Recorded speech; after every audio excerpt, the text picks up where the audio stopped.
Welcome back to Paradise. We are down in Florida right now, chilling at the beach at our super secret spot.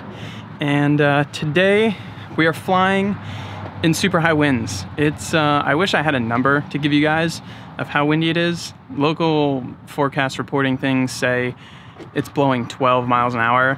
I don't believe it. I think it's more like 15 to 18. It's at that line where we kind of stood there and thought about it for a long time.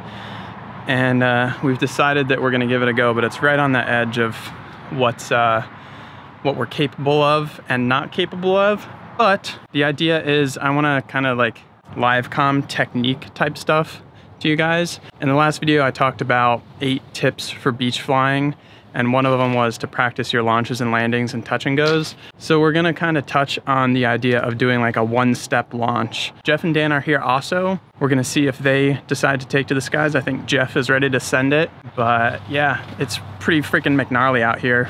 Jacqueline, what's your thoughts on this beach flying? I know you're a little concerned about the wind. Yeah, I think it's sketchy, but I don't know anything, I guess. Well, we're still gonna send it. Speaking of sending it, check out the website down in the description. We got all kinds of Risky Biscuits freaking merch. I got my Risky Biscuit shirt on. You know, it's gonna be a good day when you're wearing the Risky Biscuit shirt. So check it out down below. We're gonna hit the beach and go flying.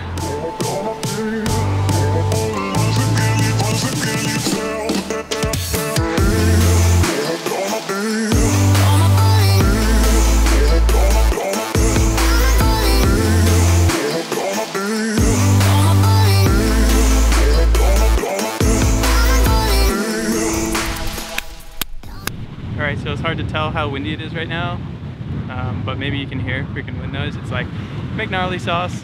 I don't know, it's definitely on that edge, so we'll see how it goes. I'm gonna attempt the Cobra launch, and if I don't get my ass dragged through the sand and into the mangroves, it'll be a success.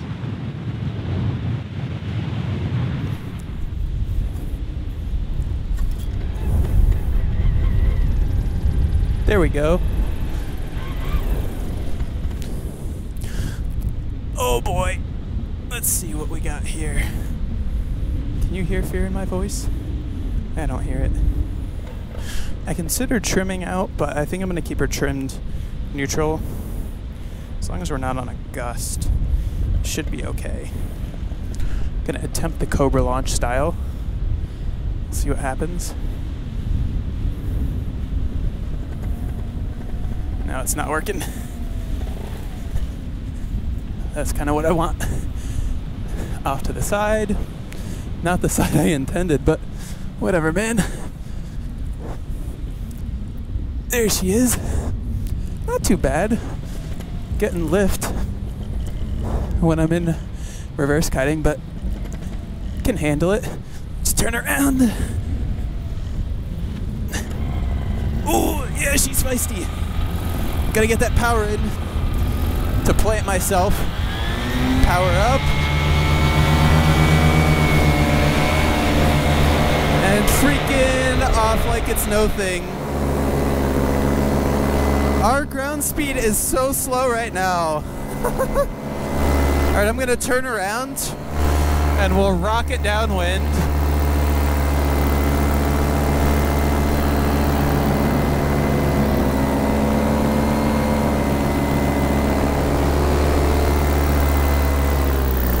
That launch got a little spicy. I let her collapse on the right side because the air's not perfectly laminar today. So that's what you don't want to do. When things start to get out of control in hard wind like this, it escalates very quickly. So the key is to just keep it in perfect control. My Cobra launch wasn't good either. I'm not setting a good example today. But yeah, worked out all right. Let's try for a 0-step touch and go.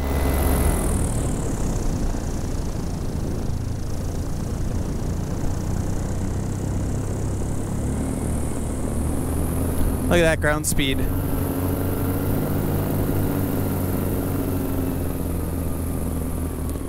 You don't really have to flare hard in high wind, because you flare hard and you actually go backwards. create too much lift. So it's just flare just enough. Let's sidestep over to the edge carefully. Same thing. Gonna power up, get my balance. The wing's pulling me backwards, the motor's pushing me forwards.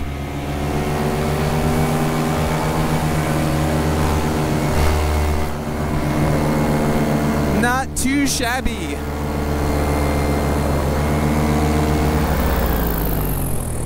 All right, we're gonna go for another quick one. Swing her around town, holding some brake. I'm holding brake just to sink, lower my forward speed. Now I've sunk, so I'm gonna add power and just bring in on power. And then a light, gentle flare. If you start to feel the wing pulling you backwards, just add power and it'll help you stand up straight and move forward. Or if you can handle it, just plant it. It's way easier to plant reverse cutting than it is forward cutting though. So let's try to do a no stepper.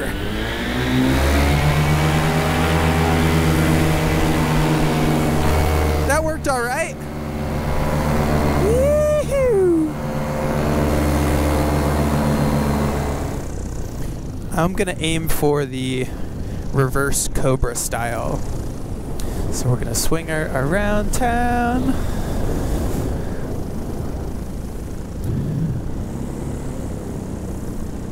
Come up on Jeff.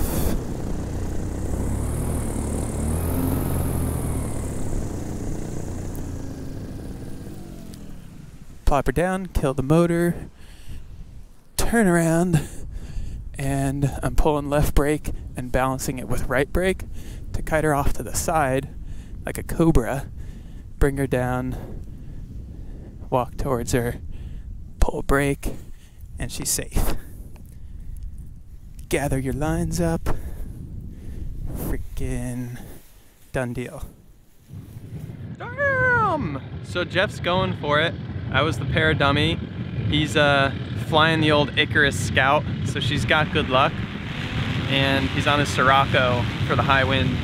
Dan's in the background kiting my free ride, contemplating if he should give it a go. But let's watch Jeff and see how it goes.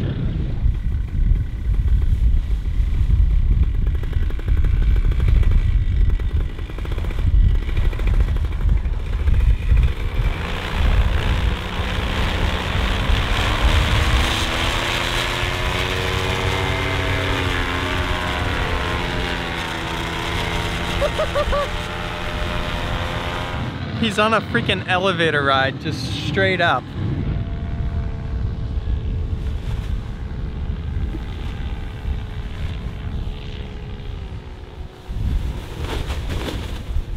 Ooh. Okay. Rough today.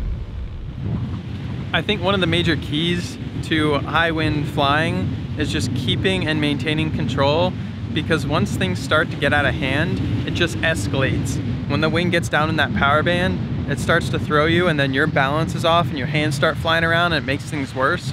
So the key is to just be really good at your ground handling, get control and keep control, and don't lose it, because you're like on that fine line. You start to lose control and then you crash.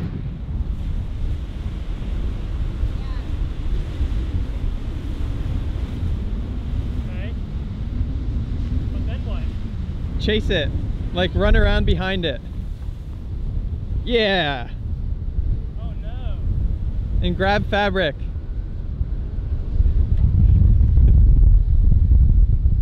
Nailed it. That was the bee stall method, where you bee stall it and then you run at it and then you grab it. That works.